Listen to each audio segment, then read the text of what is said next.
Ladies and gentlemen, welcome back to Somos Mas, the official podcast of Somos Mas NM and your source for the latest news and notes on New Mexico United and the New Mexico Runners. Joining me this evening for a very special episode of As Marlena's World Turns. We have a very special Erlena. Erlena, yeah, there you go. Erlena is back. Jacob Terrell is with us. And Earl, we just have one burning question for you real quick. How do you feel about missing out on nap time this evening?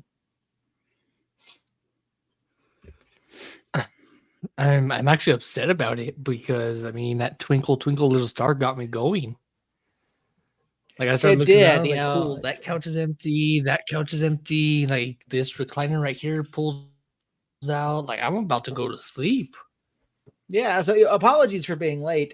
Jacob was serenading us with Twinkle Twinkle Little Star before we came on air. And Earl and I very nearly had nap time this evening. Jacob, so we do appreciate the tunes this evening. Erlena, we're glad to have you back. I don't know if you caught the show last week. But it's been an interesting week. We know that you had some health issues last week. Jacob is back. Harry is not happy. Harry is over in the chat. Hopefully tonight. We know that he is not happy with San Antonio currently. But Earl, we haven't talked to you in a little bit. How are you feeling? How's Marlena feeling? How's everyone doing? Hopefully you're all doing well. Yeah, we're all doing good. She was a little sick last week into the weekend. So it was kind of a long week for us, long weekend. Just getting her back to where she needed to be. Other than that, we're doing good. Just shooting for August. That's all we're waiting for. Shooting for August. All right. Turns into a tired old guy. Aren't you already a tired old guy? Yeah, but I'm about to be more tired. The delay is killing me. Because as you know, babies don't sleep. You are correct. They do not. Give me a minute. Quickly, Earl, before you go and change things, you speak as though you know from experience. Now, you've not experienced, the joys of rearing a child as Jacob and I have. Are you prepared to just say it like this? Rearing a child. Rearing a child. Dun, dun, dun. And actually, you're wrong because in my house, we grew up with 1 million foster kids, some of those being babies. So yes, I do know what it feels like to not be able to sleep. Is this something you knew about him? Because I don't think I knew about this. Yeah, he's adopted. And I don't think I knew that. And yeah, for some reason I don't have your name. Yeah, his story is actually pretty interesting. All right. Well, Josh over in the chat already. The Trinity is back together again. Well, if that was the case, if this is the Trinity, I'm assuming Earl is Trinity, and you and I are Morpheus and Neo. I'll take Morpheus. That's fine. You'll take Morpheus. Okay. No, I understood the reference. I wasn't sure where you were going with it. I don't know. I'm trying to vamp and buy us some time while Earl's figuring out whatever he's figuring out down there. But I mean, I need you to resend me the link. That's what I need. How did you lose the link? Okay. Well, I got you, fam. It's sent. Okay. So while Earl is doing what Earl's doing, Jacob, how was your weekend? I know we had talked about you potentially making out to the lab for the stadium. Unfortunately, you weren't able to make it. But how were things? Are you and the family well? Are the kids doing well? We heard, obviously we're Twinkle Twinkle Little Star a little bit ago, making yourself tired. So no, everything's good. So we switched things up a couple weeks ago. So Allie takes Lily to gymnastics in Clovis, and it used to be on Thursdays, but it switched a couple weeks ago to Tuesdays. That's when I had Maggie with me. That first episode that she switched to Tuesdays, I had Maggie with me. That was like 3 episodes ago. And so Tuesdays, I'm now here by myself with the boys. I convinced her to take both girls with her so that I don't have the baby for an hour. But because the boys are with me and it doesn't get, I mean, it's still pretty light outside, as you can see. Tuesdays are just kind of chaotic now. So a little late getting on. Had the hatch alarm clock, music machine, nightlight combo going earlier, but the boys, I told the boys they didn't even have to go to sleep. They just had to play in their room. So they're actually just in their room right now. Okay. But no, everything's good. Last Wednesday, a buddy of mine was able to get us tickets to LAFC. So I'll be on the plane, the first plane going there, which is exciting. Which we'll talk about more later in the episode. Other than that, it's pretty much business as usual. I had an inspection this week. I had a bunch of meetings last week. It's been kind of chaotic at work, but everything's good, man. Everything's good. Good. And Glad to hear it. You're gonna be moving soon. Yes, moving soon. I've got about 3 weeks left in this place. Then I'll be moving. You know, a little bit bigger space. And yes, we're folks over in the chat. Please, we that is on our list of things to talk about tonight. As you can tell, Jacob and I are trying to fill some time here, so we can have a full 3-headed conversation about this. Earl has nice pajamas on. Yeah, Earl's got some nice pajamas, but yeah. So yeah, it was a good weekend. It was my first weekend out of the lab in a bit, which was nice. You know, it was good to be back out there. I saw some friends, saw some folks I hadn't talked to in a while. Friend of ours, Chris Walker, was there. Got to see him for a little bit.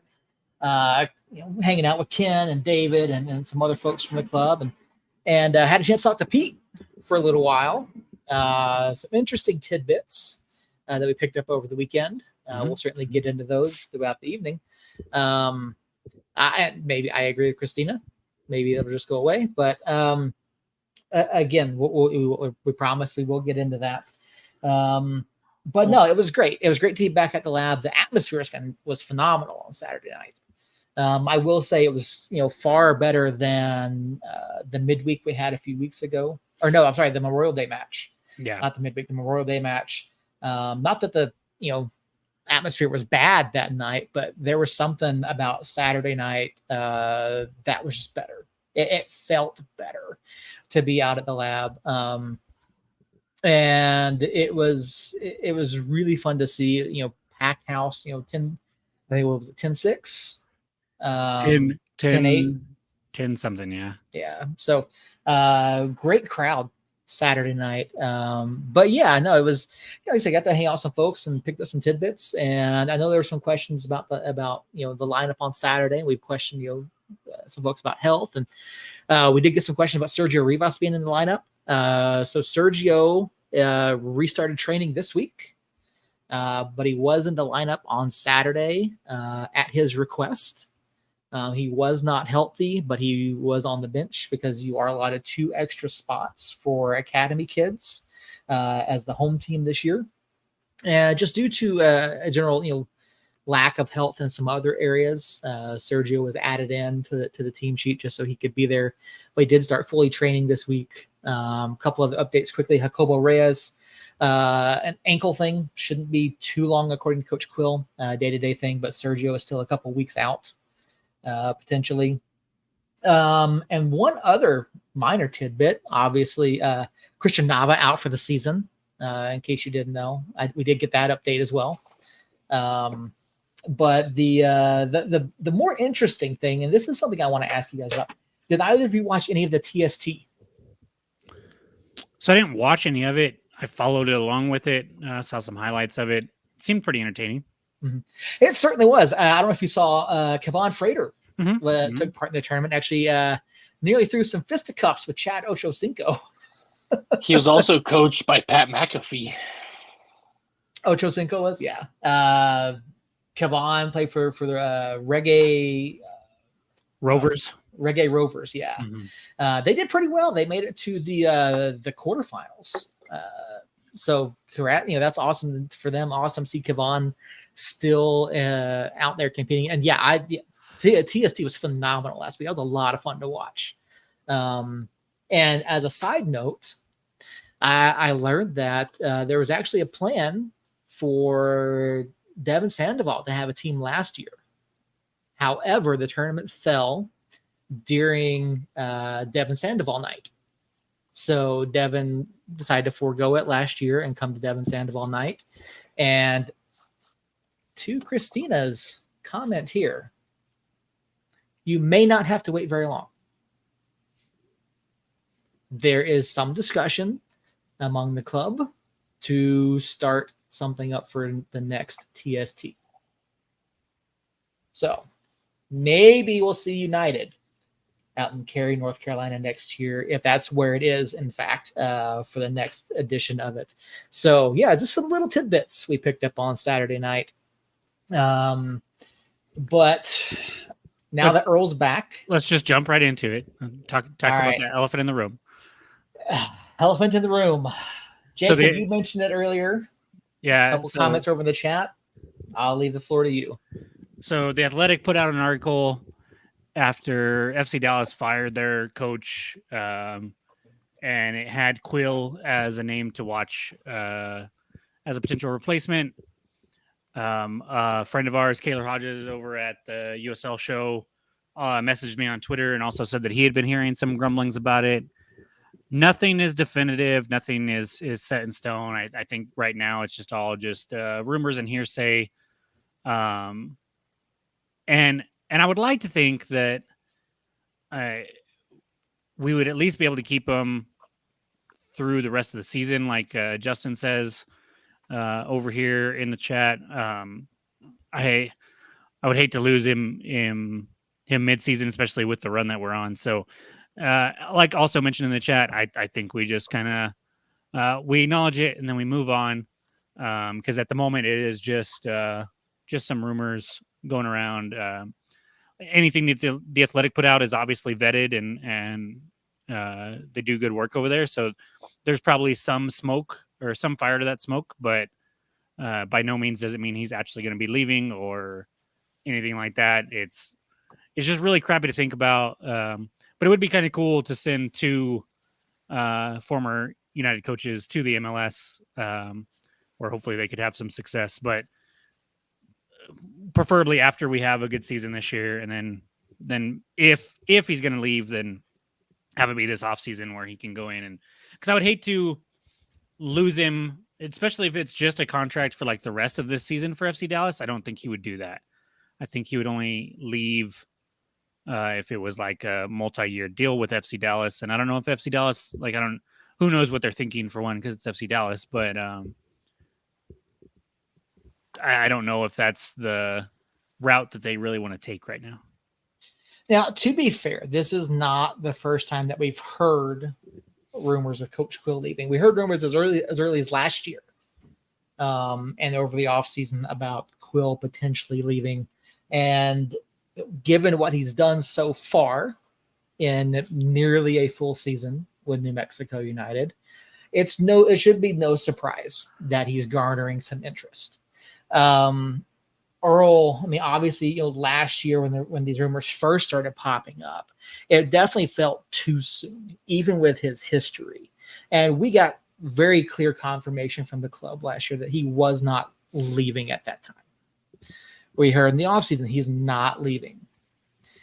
Do you think that, obviously, as Jacob said, the Athletic is a well-known source, and they have vetted their sources. They're a very big publication. As Jacob said, do you think there's some smoke to this? Do you think there's a chance that Quill hops ship mid-season? I mean, mid-season for us, no, I don't think he does. I think what he's established in just the half season that we've had him this season, not counting last season, from what he's established this season, I don't think he goes anywhere I do know that FC Dallas hired their interim coach, Luckin. I might have jacked that name up. So their assistant coach is now their head coach. I mean, I'm hoping that they just roll with their assistant coach, especially with them being in 13th place already.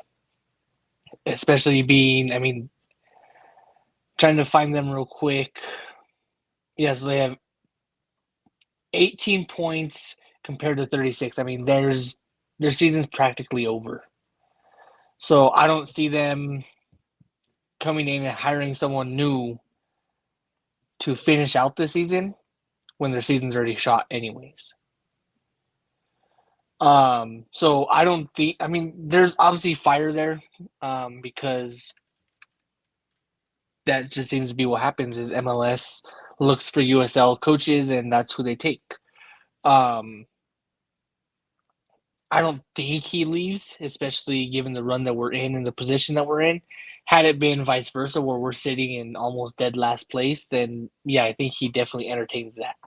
I mean, Jacob, you're highlighting some of the comments over in the chat here. Let's run through a couple of these questions here quickly. Good look for the club because we have coaches that leave, or is it a bad look because they don't want to stay? Let's start there.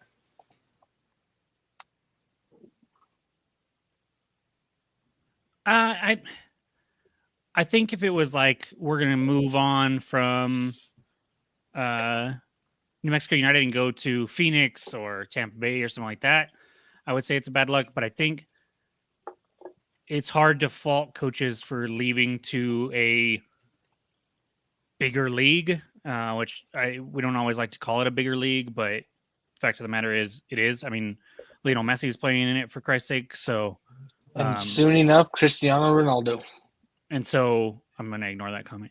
And so it's, to me, it's got to be looked at in a positive light, at the very least, just because they're moving on to a bigger platform. Maybe not so much with Lesane and Zach, because they left to go. Well, Lesane just left because I think it was his time. Prince left because it was, I think it was a more of a mix of we were struggling, and then he got offered this assistant job under Lesane with Red Bull last year. And so I think everything kind of you have to look at everything kind of in its own personal lens. And so when I look at that, the team was struggling. He moved on to be with a mentor of his. I don't think that's that big of a deal.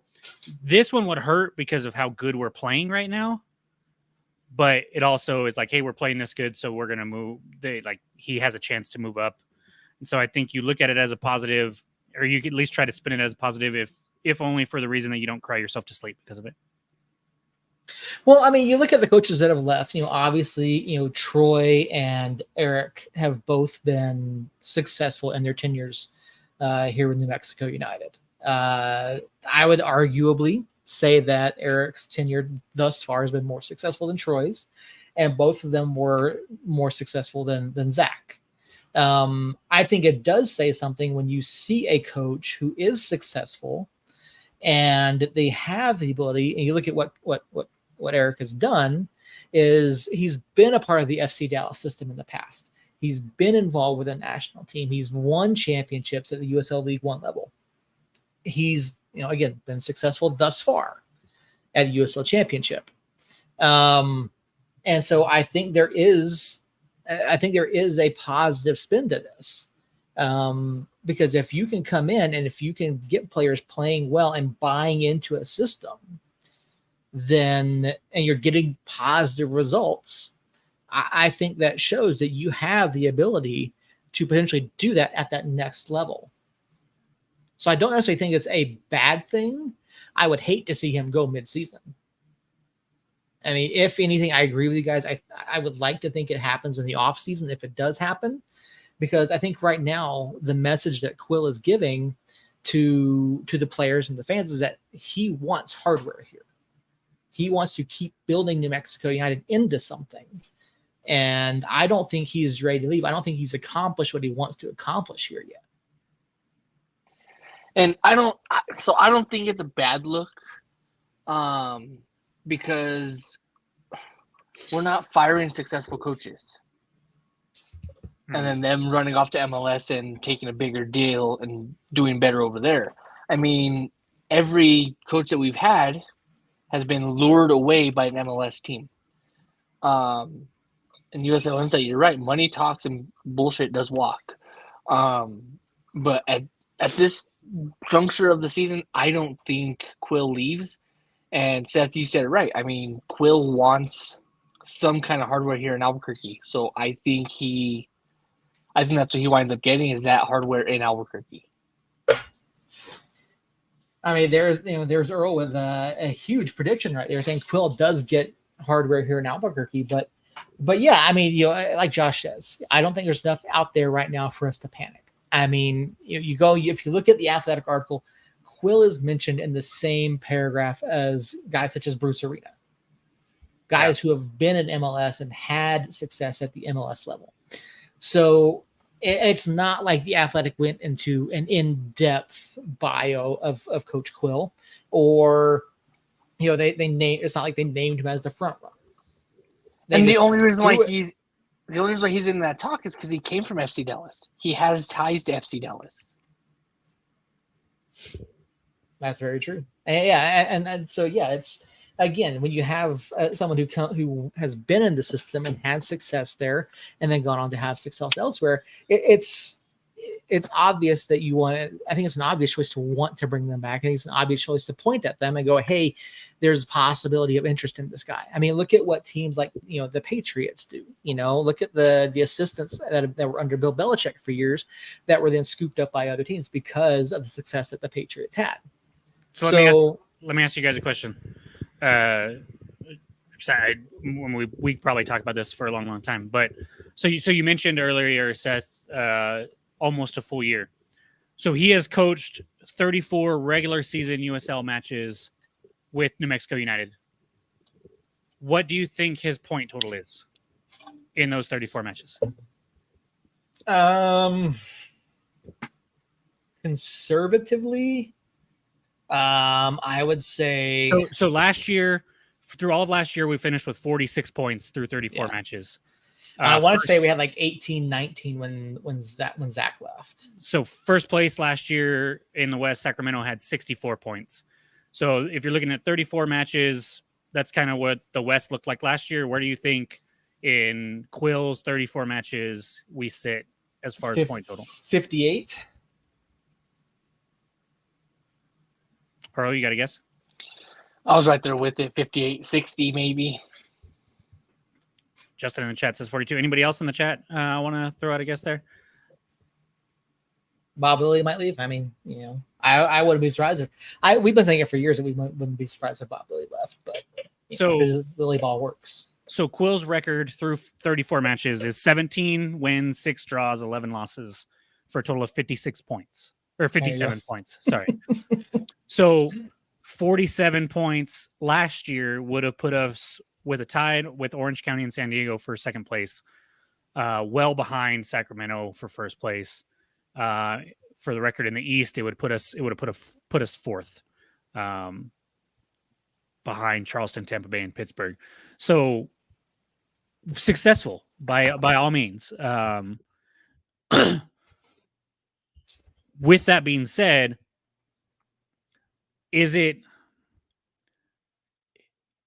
there was a comment earlier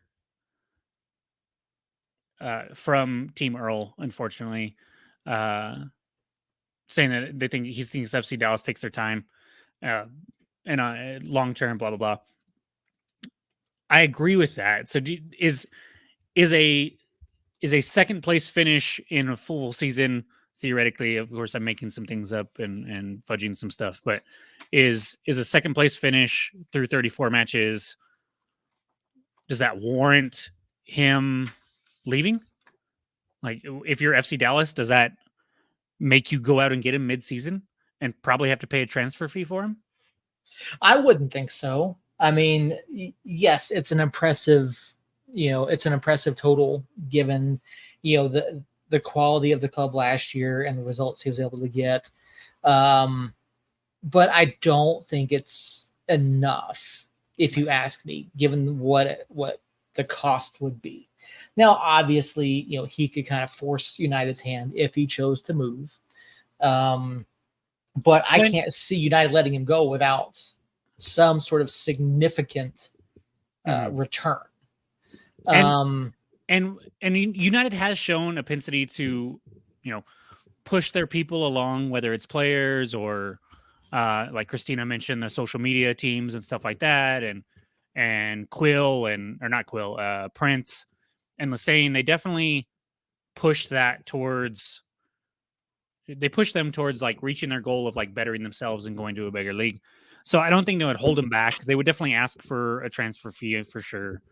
I believe his contract is a multi-year deal. I believe it was for half of last year, all of this year, and all of next year, if I'm not mistaken. I believe so. But don't necessarily quote us on that, because as everybody should know in the chat, like USL contracts are usually pretty hush hush. So I think we're fine. Do we want to talk about Hush? Is it too soon for Hush? I don't even know what you're talking about, but A lot of Hush money. But I do think that like the USL has shown a propensity of, or has pushed people to a higher level at times. I would love for Quill to be like our Bob Lilly and just be here forever. I'm not like, I know Troy and Zach really liked it here, like for their families and stuff. I'm not sure what Quill's thoughts on stuff like that has been since moving here. But everybody else seems to at least somewhat enjoy it here. He's having success. The club has definitely shown that they're willing to spend on players and go out and get players that fit his system that he likes. And so I think he's probably fine. So yeah, real quick, USL Insight over in the chat, talking about us being mad. I wouldn't be mad at Quill. Like, I don't think anybody in the New Mexico United fan base would be mad at Quill for leaving if what you're saying here is like, even if he's making $100K and they offer him $500K, like that's a 500% jump basically in your earnings. Like, none of us are going to be mad at him for leaving. It's more disappointment for like, hey, we're having a really good season. We've got this really good coach. We would hate for him to just bail. So it's not like a Santi leaving for Phoenix or Armando leaving for El Paso type thing. It's just more sad than mad. That's how I would feel anyways. Do you guys feel differently if he did end up leaving like mid-season? Yeah, it'd be disappointment more than anything for me. I mean, it's, again, if a higher league comes calling because of the job that you've done, you've done something right. Mm-hmm. I can't be mad at him for wanting to continue his success, to build his career and try to compete at a higher level. I would be disappointed to see him not finish it out. And I mean, on the flip side of that, like if it came out in the offseason that FC Dallas offered him, 10,000 or not 10,000, 100,000 more, 300,000 more, 400,000 more, and he turned it down to finish a year, man, the respect level I would have for him would be crazy. Yeah. Justin has a different perspective on it. Mid-season leave, dead to me. I can't argue with it. I wouldn't necessarily say that, but I would. I'd be upset for sure. See, that's why I don't think he takes it. Even if they offer it, I think he postpones it until the off season, just to finish it out. Especially, I mean, you're at the Black and Yellow Bash. The way he spoke to the fans about wanting hardware here, wanting to be at the top of the league. I mean, he's doing everything that he said he wanted to do. Flying out to LAFC next week to go next month to go play next month to go play one of the best in the MLS. I mean, he's doing exactly what he wanted to, at the Black and Yellow Bash. So I don't think he takes off because of it. I think it's more motivation for him to stay. Even if they offer him buckets more, I think he still holds off until. And like Seth pronounced this name because I'm afraid to.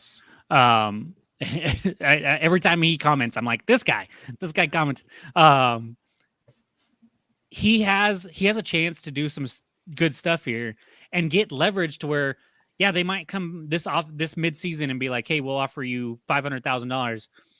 But if he comes here and he brings a trophy or something like that, and maybe we beat LAFC, we get to the semifinals or get to the finals of the U.S. Open Cup, win the West, whatever the case may be, he's going to have a point there where he can be like, hey, you offered me $500,000 and then I went and did this. I want more. And so I think the incentive to hold off and wait till the end of the year, especially if he believes in this club like I think he does, then the incentive is clearly there to hold off and wait. And so this offseason, we can readdress it. If it comes out tomorrow that he is leaving, then prep for an emergency pod because we'll be on here. But I just don't see that happening. And so I think we can all take a step back, take a deep breath, and wait for anything concrete to come out in that aspect, as opposed to just a bunch of rumblings that all of us seem to have been hearing from pretty much the same source of The Athletic. It was one article that stemmed like all this panic, basically. Yeah. And so, and of course, we're not going to be able to get anything from the club because they're going to be hush-hush about it until something happens. And same with FC Dallas, I imagine. So, it's just a waiting game to see if it happens. But until then, we can just keep celebrating W's in the chat and wins at home, because that's just how we have been rolling this year, including last Saturday against Hartford.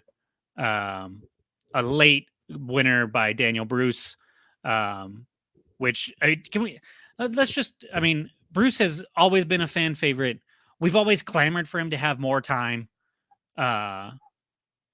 And more opportunities. Quill comes in, moves him to a 9 out of nowhere, seemingly left field. He seems to thrive there. He gets the winning goal today. He's at 3 goals on the season, I believe. He's just always a pest. We saw him and Hurst in the lineup, which I thought was really interesting on Saturday. So just kudos to him getting the game-winning goal off of a Micheletto. I don't know.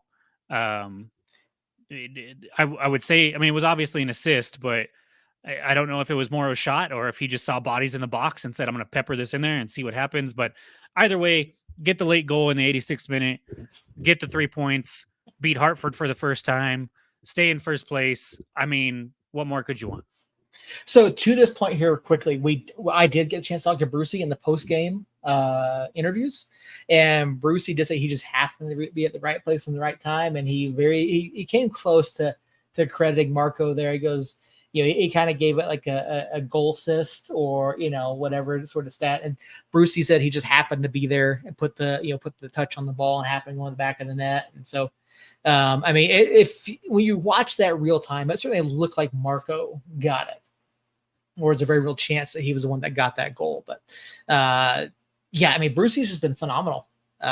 He's shown up. I want to say it's 5 goals in all competitions this year, 3 in league play. I think he has at least 2 in Open Cup play so far this year. Brucey's just been fantastic. And you talk about this lineup on Saturday, Jacob, with Hursty and Brucey both starting, with Hurst underneath, which was a little bit different. And I asked them about that too.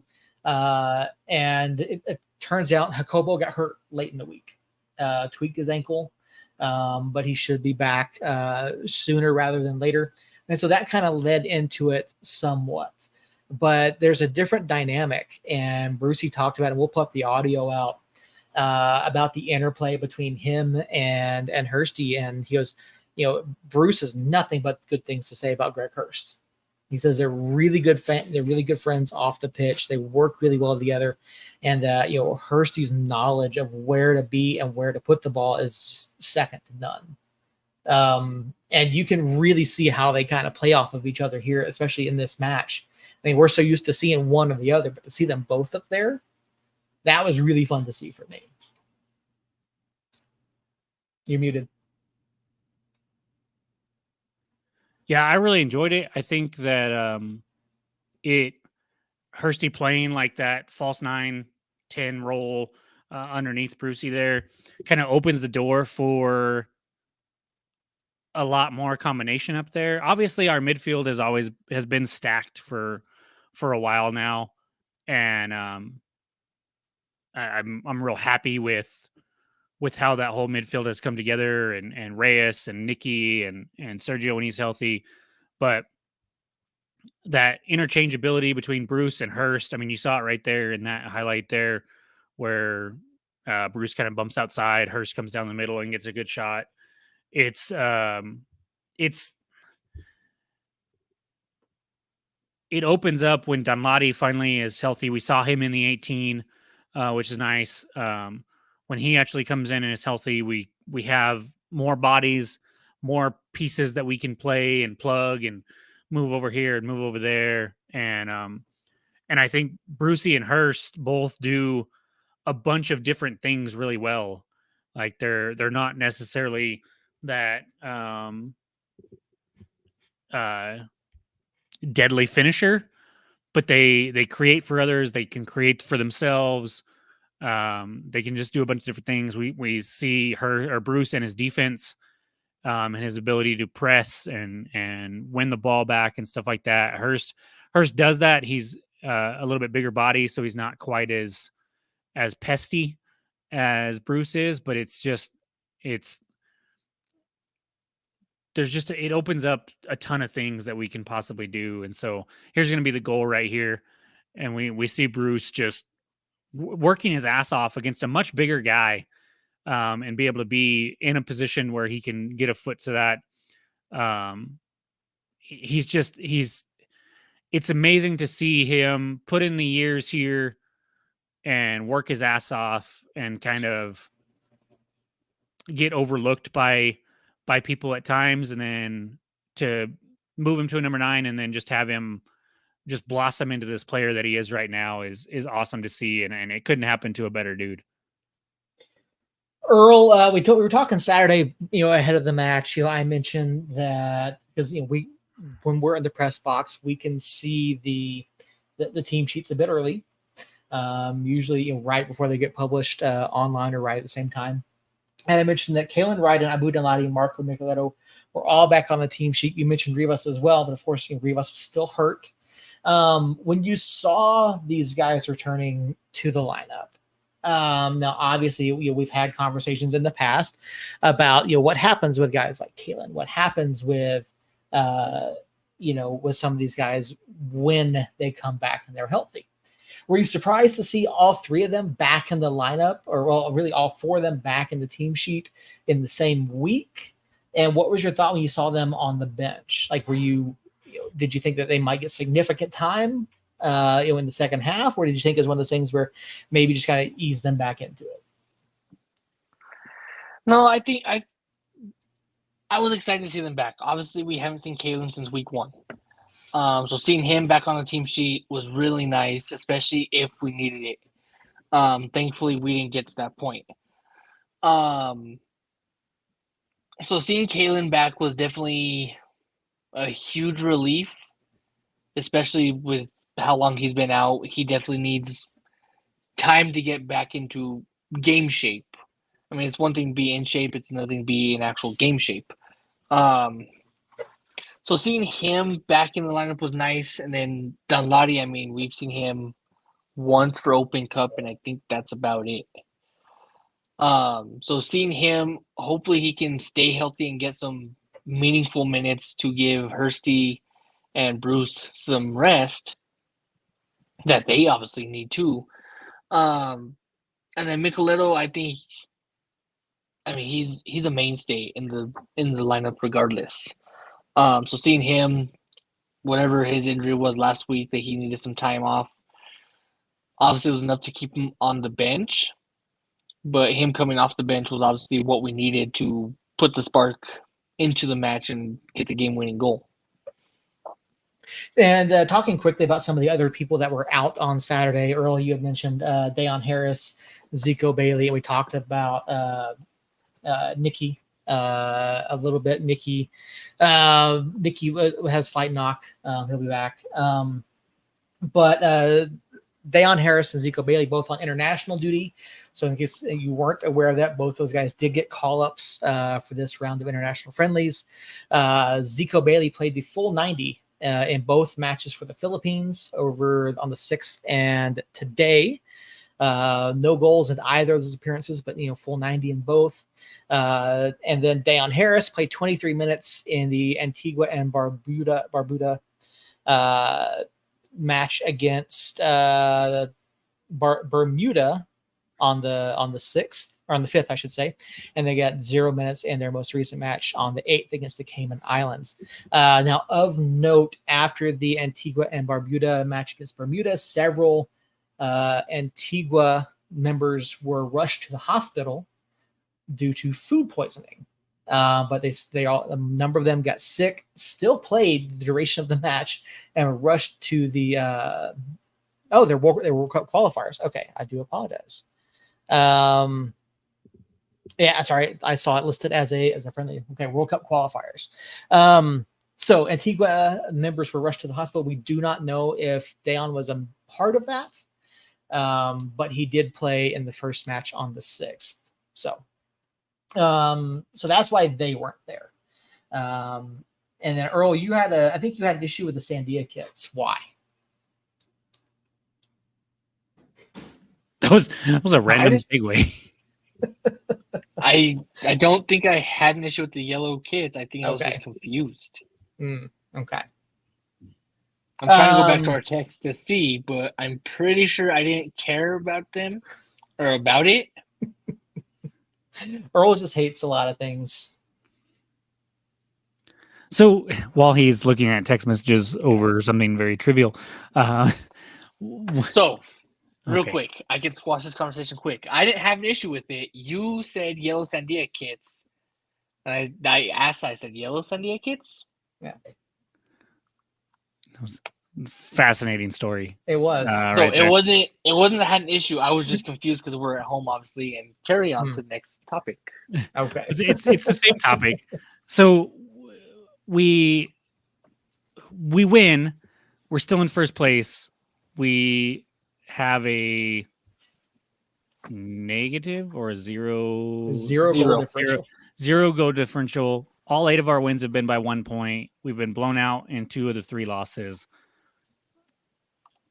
Like, what is our ceiling? Like, how good are we? Because I struggle to say that we're going to come out like we're the team to beat. Like in the West, anyways. I think the West is kind of just a jumble. We obviously have inside track, but like when it comes to playoffs, on a scale of 1 to 10, how confident are you that we will win a match in the playoffs? I'm confident. I mean, we had, and I have notes on this, but I'm on the iPad, so now I don't have notes. 3 of our starters out doing something, whether it's internationally or being on the injured list. And we still squeaked out a win. We still played decent enough to hold a clean sheet. And our midfield still didn't really miss a beat. I mean, our entire offense was kind of sputter. It was stop and go for sure, but we didn't really miss a beat in the midfield. So I think we're really good. I would contradict you right there and say that we are the team to beat in the West, given the run of form that we have. I mean, in the past 10 games, we've lost 1.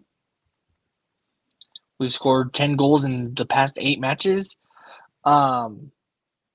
I think we're the team to beat for sure.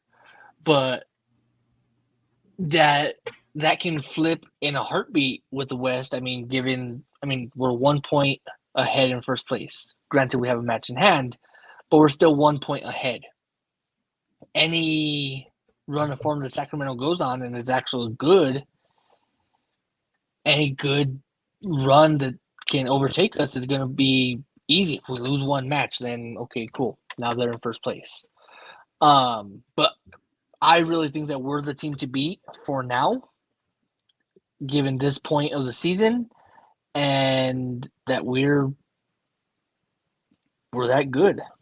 So on a scale, the question was on a scale of 1 to 10, how confident are you that we win a home or we win a playoff match? That would be like a 10 for you.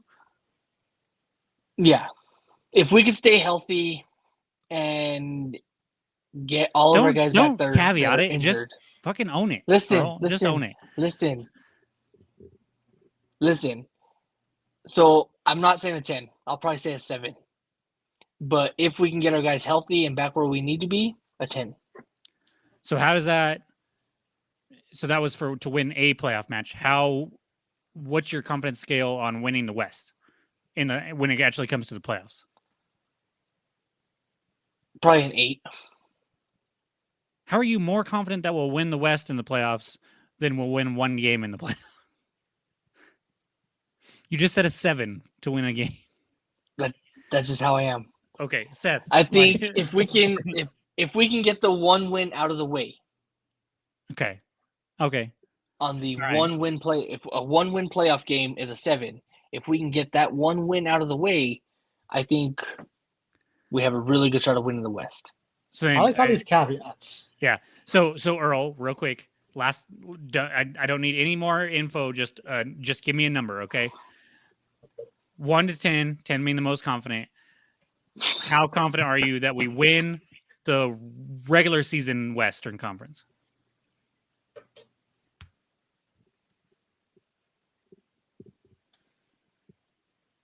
Seven. Okay, Seth. Same 3 numbers, and you can divulge since Earl divulged, but please don't caveat it as much as Earl did. Well, you see, when the moon hits your eye like a big pizza pie, and the cows jump over the moon and pigs begin to fly. That's amore. I think we might maybe have a chance if we get 1 or 2 more pieces. Dude, I'm right with how we're playing. I liked what I see. I'm at a 9 that we win the West. Regular season? Mm-hmm. Okay. Yep.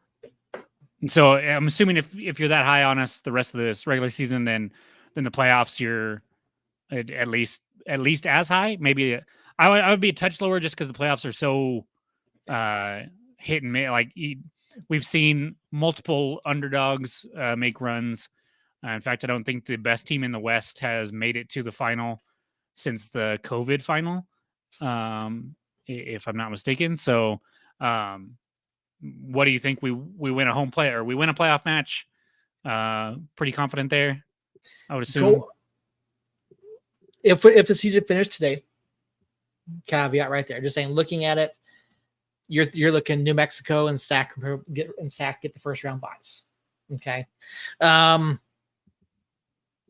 be about a 7. To win our first round playoff match or second round playoff match, whatever you want to call it. But because realistically, we have not seen us against a lot of these clubs right now, and we've talked about it. Who's the best in the West, who's doing well. We still have a long way to go. But knowing what I know as of right now, I'm about a 7 winning a playoff match, 9 to win the West. And 9 to win the West in the playoffs too, or regular season. And then as far as going forward and winning the Western Conference playoffs, I'd stick with about a 7. Again, it's one of those things where you have to get hot at the right time. Yeah, and that I think I line up pretty closely with that. I love Christina's point about Phoenix fans shutting the hell up if we can win a trophy this year. And then I also like not playing Phoenix in the first round or Sacramento in the first round would be nice. And also name Mugdef. There you go. His point about having a home playoff match. So See, The Robert problem with coming in I here- said that Robert. The problem with SAC is they can't finish matches right now. They and got they're 6 not- draws on the season, and they're very inconsistent. Mhm. And so, and we talked about it already. The standings right now, obviously, we're only a third of the way through the season, but we've got that match in hand. We're in first place. Our schedule isn't like, I don't look at it and go, man, that's a tough schedule. I think like we play everybody in the West. Everybody in the West plays everybody in the West twice, and so if you're looking at Sacramento saying that's a hard match for us, then it's a hard match for them by proxy too, because we've actually kind of had their number aside from the playoffs the last couple of years. So I think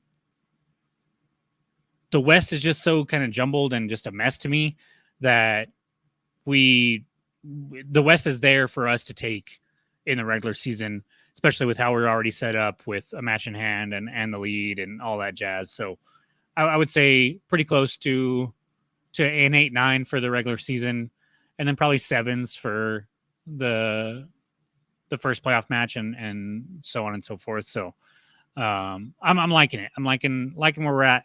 I'm still like, part of it is just me and my teams that I've always supported letting me down. Like, even though I'm a pretty optimistic person, there's still a part of my brain that says the other shoe is going to drop at some point and we're going to struggle at some point. Maybe not for an extended period of time. Hi, Lily. Part of me just has that in the back of my head. But I do think we're a really good team and can beat anybody on any given night. I want to see like a 2 or 3 or 4 goal win relatively soon. And like if we can win coming up in Memphis, like by 2 goals, especially with as good as Memphis has been at times this year. I know they're all the way down in 8th, but they've had some impressive wins and then some disappointing losses. But if we can get a solid win there in Memphis, that would go a long way towards helping me feel a little bit better about everything. You talk about that match in hand. We have at least a match in hand on every club in the West except for Colorado and FC Tulsa. We actually have 3 matches in hand on Monterey, which is crazy. Yeah, it's just stupid at this point. 3 in Monterey Bay, 2 on Phoenix, 2 on San Antonio, yeah, and then 2 on some of the bottom dwellers down there at the bottom. And so, yeah, definitely in really good position. Yep. Yeah, a lot of good things coming our way currently. Earl, quickly, man of the match for Saturday.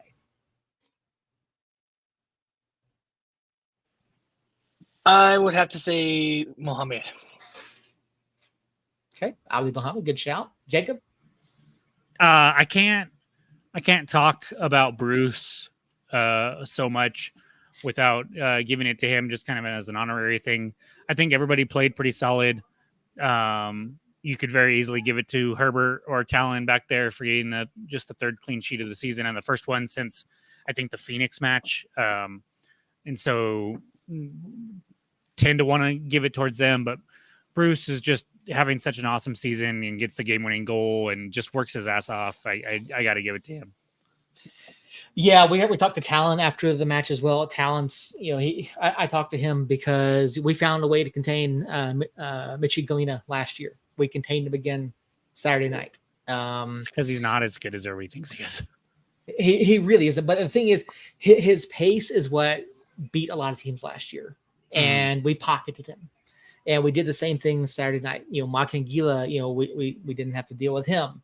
We really shut down this Brendan Burke led club, and I have to give credit to a couple players. You mentioned Talon and Herbert. They did fantastic on Saturday. There wasn't even a thought in my mind that we would bring Kalen on with how well they were playing. And then Dayon Harris was Chris Gloucester was really good. Team of the week, honorable mention, by the way.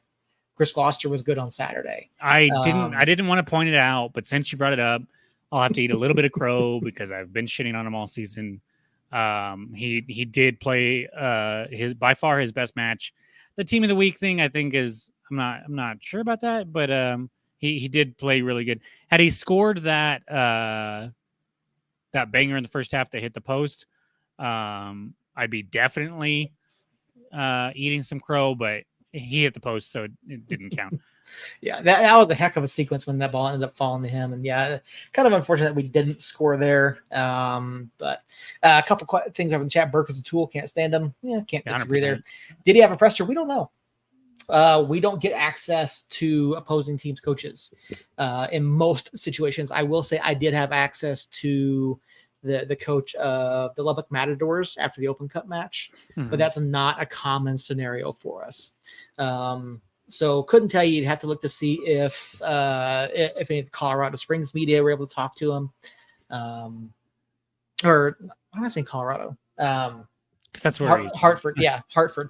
You have to talk to some of their folks to see if they had any opportunities to talk to them after the match or this week, but we certainly didn't. I mean, before we move on past Hartford, I do want to point out how much of a douche Romario Williams is. 2 nasty shots at Alex, and I don't like the guy. I didn't like him last season anyways, or 2 seasons ago. Well, Earl, when's the last time we had a striker that you liked? No. Okay. Yeah, Romario Williams, highly effective once again at the line. I'm a huge Hursty fan, so I've been a Hursty fan since he was in Phoenix. Yeah, there you go. What was thrown on the pitch? A yellow card.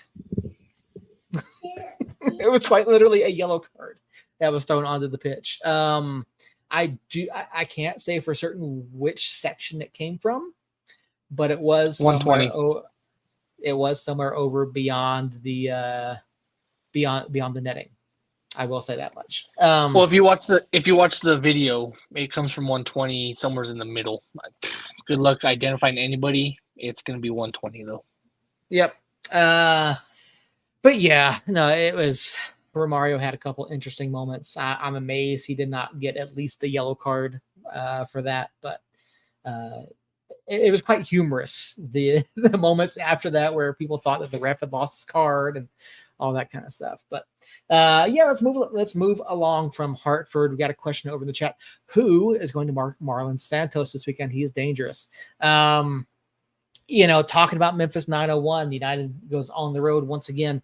We just can't seem to buy a home match at this point. Some of these teams have played this will be Memphis's 8th home match of the season already. We've got 5, not including Open Cup matches, but yeah, Memphis is a team that came into the West this year. We didn't really know too much about them. We've kind of learned more of them throughout the season. Very inconsistent on the year so far. 5-6-2 with a 3-3-1 record at home. Marlon Santos, he's a guy that, he's probably gonna be the most dangerous option for Memphis 901. They do still have guys like Nico Brett. I'm questioning his I don't know if he's healthy or not. I need to look into that quickly while we're talking. But, if you look at the way Didn't you say Nico picked up an ACL injury a while back? I think he did. I'll double check. Yes, Nico's out for the season. That's right. That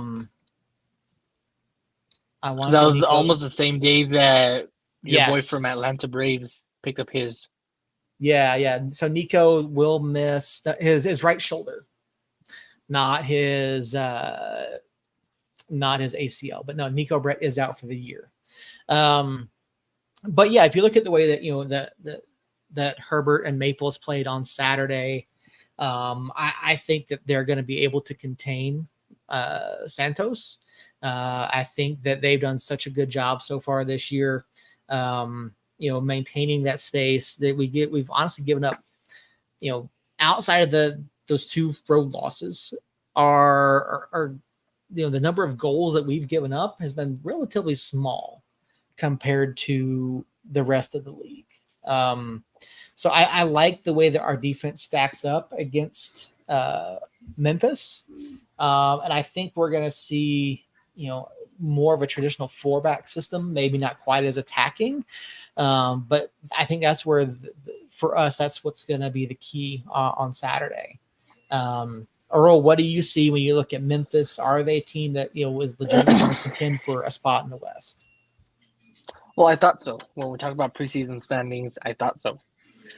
I still think they have a chance. I think really the players we need to watch for are obviously Marlon Santos and Lapa. Both of them have. I mean, Marlon has 5 goals. Lapa has 4. So they kind of have like the same image of what United has going. So they're about where I had them right now. But Memphis has the same thing, the same problem that United has. They have so many people scoring goals that it's not one main focus. I mean, you look at us, we have Hurst with 5 goals. You look at Memphis, they have Marlon with 5 goals. You have Brucey with, I think, 3 goals, is it? 3 on the season, yeah. Yes, you have Bruce with 3 goals, and then you have Lapa with 4. So it's kind of which picture do you want to look at? In the end, we're gonna jump on this one. I think from what I saw a while ago was Earl's Funny Math actually favored Memphis, but I think we're the better team. I'm beginning to question the math on #EarlMath. So both teams did have a 1.4. I mean, I was questioning it from week 1, so I don't want to hear it because last time I checked, I'm the only one with the correct scoreline predictions. even a blind squirrel finds a nut every once in a while, Earl. It's been more than one time though. Not this year. Not this year. Actually, yeah, this year. I don't want to hear it, Earl. Is anyone tracking those for us? I wish we were. I hope not. Anyways, both teams are supposed to score 1.4. Their XG initial in going into the match is 1.4. United doesn't really fare well on the road, as we saw it everywhere we went. I mean, we have 3 wins on the road. And we also have 3 we go short-handed, short week. It's gonna be fun. And I think we're still short-handed with Zico and Deon still playing international. They should be back. No, I think they'll be back. Okay, I wasn't sure. So with that changes my mind a little bit because I thought they were still out, so I went 1-1, especially on a short week. It's not a short week. Why are you saying it's a short week? Because we have an international friendly tomorrow. That's next week. No, that's the 19th. Oh, shit. I thought that was tomorrow. Okay. On that note, Earl's scrapping his whole thing. Fucking Earl, 4-0 us. Actually, I'll take 3. Nah, fuck it. I'm going 4.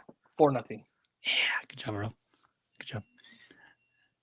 So I mean, Jacob, let me ask you: when we get down here to the nitty gritty, again, we're just past the 3rd waypoint of the season. Is it bothersome that we don't have one truly standout scorer? Is that something that's going to hinder us going forward, or do you think it benefits us more that we have multiple guys scoring goals? Because you get in some of these matches here later in the season, Memphis. I'm pulling up their stats here. I want to see how many goals they've conceded. They've conceded 16 like us. 16. Okay. So, it's not a lot, it's just over a goal a match. So do you think having more attacking threats is a good thing, or do you think it's a negative when you look at, other clubs like Loose City or Battery who have guys, already nearing, or if not above the 2-digit goals already? I think it's kind of twofold. I think it's nice to have somebody with, a handful of goals. But if you look at the goal leaders for this season in the USL Championship, Markanich and Harris are obviously like head and shoulders above the rest. And then it's 8, 8, 8, 6, 5 6s, and then some 5s. And Hurst is right there with 5. So he's almost top 10 in goals scored in the league. He's not super far behind. It he'd be better off. He'd probably have 3 more goals if he was our PK taker, if we had one. And so you looking at that, it's not like we don't have 2 of the best scorers in the league, obviously, but I don't think you need that to compete. I think obviously it'd be nice if Hurst had 10 and Bruce had 5, and we're over here with a crazy amount of goals scored. Like Lou City has 37 right now through only one more match than us, and we have 16. So that's obviously, I would love to see a bigger number like that. But at the end of the day, I don't think it hurts us too bad to just have multiple players like are hovering around that 5, 3, 4 spot there. And it's nice that, at any given moment, like Hosu could strike one from outside the box and find a top bin. Nikki, Hakovo, Bruce, Hurst, Micheletto, Bailey, like the Akale, the list, Harris, the list just goes on and on as far as like attacking players that can find the back of the net for us. And so I think having all those players that can score for us is good. It's nice to have that key component up top that just is a deadly finisher that finds the back of the net. But it's not this match, especially. I don't think it's going to hurt us too bad, because what you'll see, like Charleston, for instance, let me go to theirs real quick. So they have kind of fallen off recently, 2 0-0 draws, a 2-1 loss to El Paso of all teams.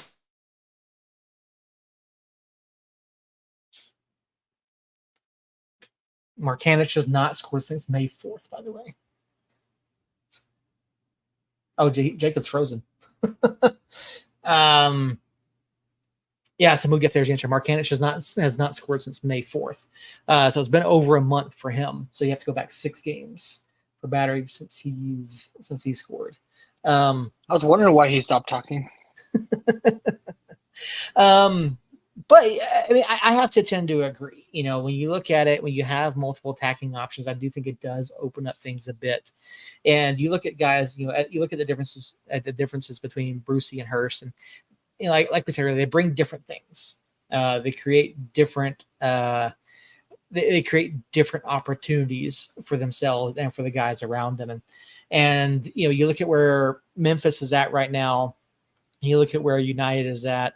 We are top 10 in the league in goals. Doesn't feel like it because, Lou City is ahead by like 21. But it's funny, we have one of the best conversion rates in the league too. We're sitting tied for 12th at a 14% conversion rate when we have, 16 goals off of 141 shots, which is near the bottom of the league.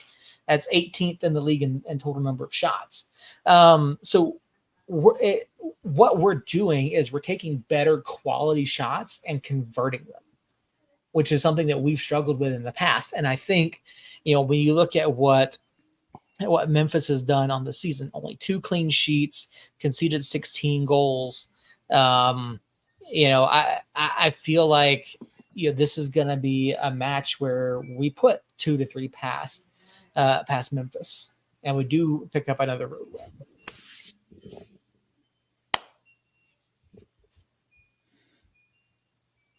I'm so bummed. I was in the middle of a roll, and I don't know what the hell happened. I like it said my Wi-Fi went down, but everything else says my Wi-Fi is good. So I don't know what happened, but I wanted to finish my point real quick because you basically mentioned it for me. Markanich hasn't scored since May 4th. Since in the month of May, they've only scored 3 league goals. They did put 3 up on South Georgia Tormenta in the Open Cup, but they only have 3 league goals, and he has 1 of them. And so it's when you not depend on that one guy, but he's definitely like a key part, and then he kind of finds a bad run of form, you can get found out a little bit and stop scoring goals. And I don't know if that'll ever happen to us with the way we have so many different players that can score for us. I think we're always going to have like a baseline level of consistency where, we're going to score 2 to 3 goals per match on average. Obviously, Hartford was only 1. We didn't score against Monterey Bay, but I think it gives us a little cushion there to where we have a chance to do that and not fall off a cliff like Charleston has the last month or so. Yep. All right, well, let's do it. Score predictions for Saturday at Memphis. Well, we got Earl's right. 4-0 Earl, right? 4-0. There you go. I'm gonna say 3-1. I think we finally get a 2-goal victory, and we are able to get that goal differential in the positive. There we go. Yeah, I mean, I think, like I said, I think this is a good chance for us to put 2 or 3 past them. I'll say 3-1. Go with that. Steal my thunder. I like it. Sure. Yeah, I just, as much as I like our defense, Santos is dangerous. I do think for the most part we control him, but I think it's not him that scores though. But it is worth mentioning Depay may not be available. He picked up a red card 2 weeks ago, back on June 1st, a straight red. So I believe he will be out for this match.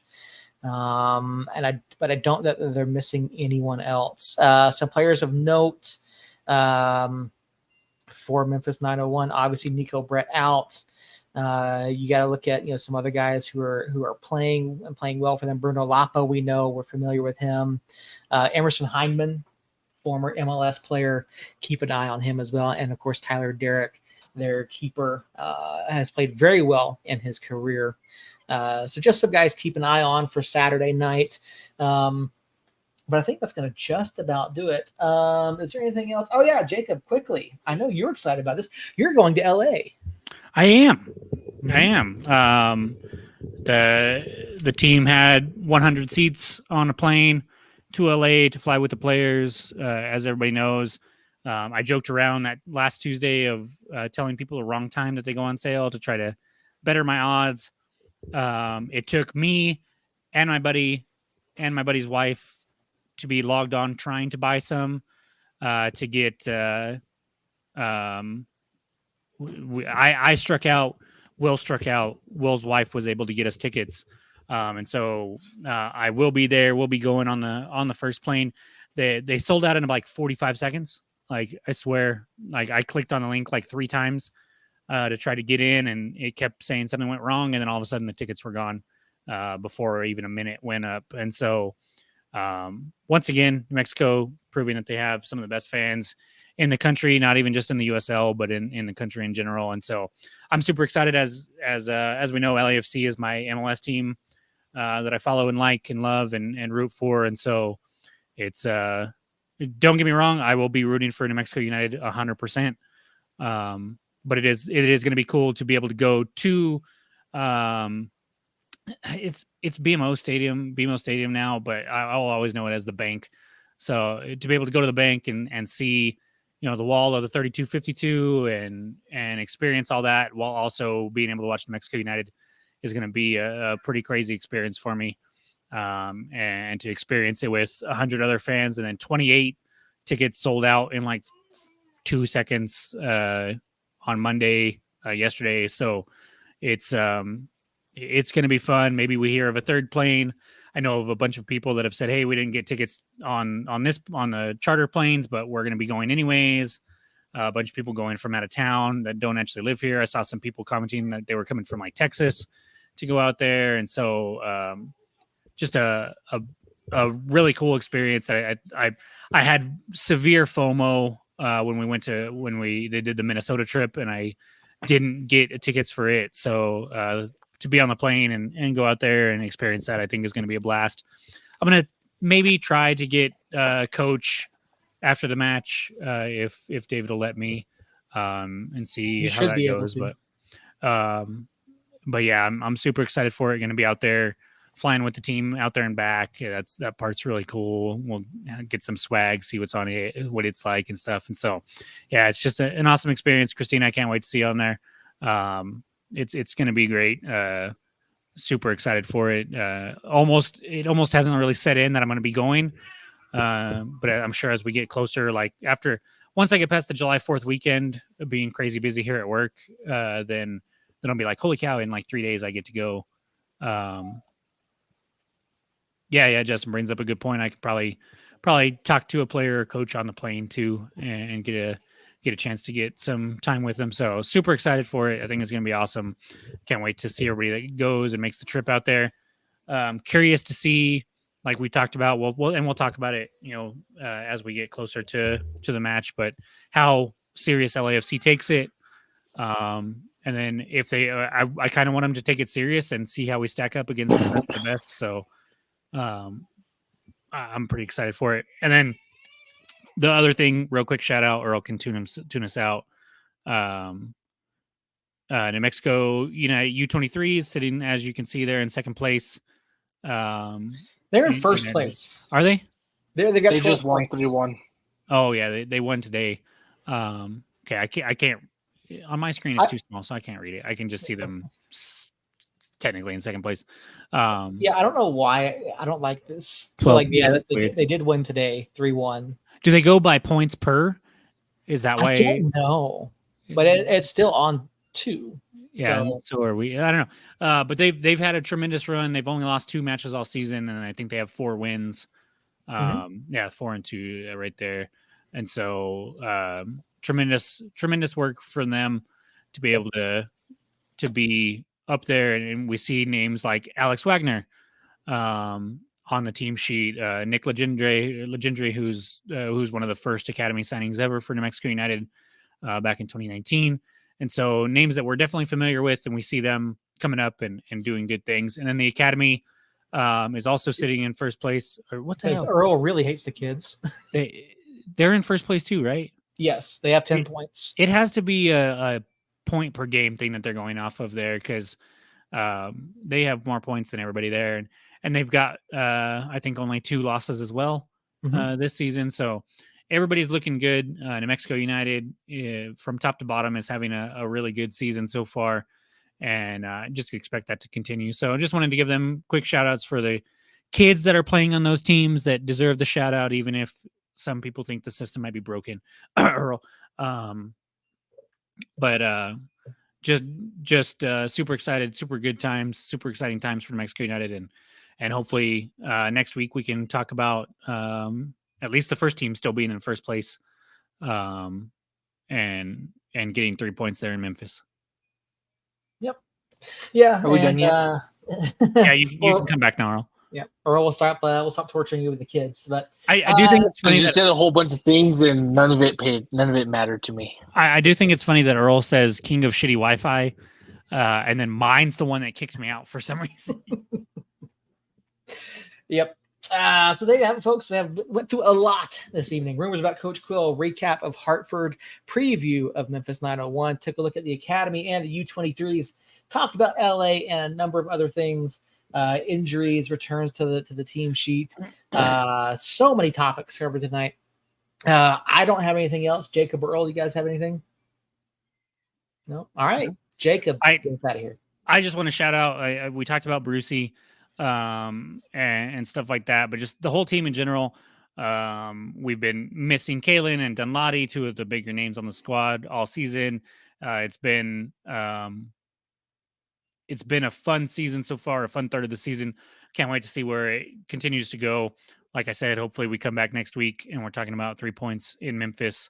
But as always, catch us live 8:00, Facebook, Twitter, YouTube.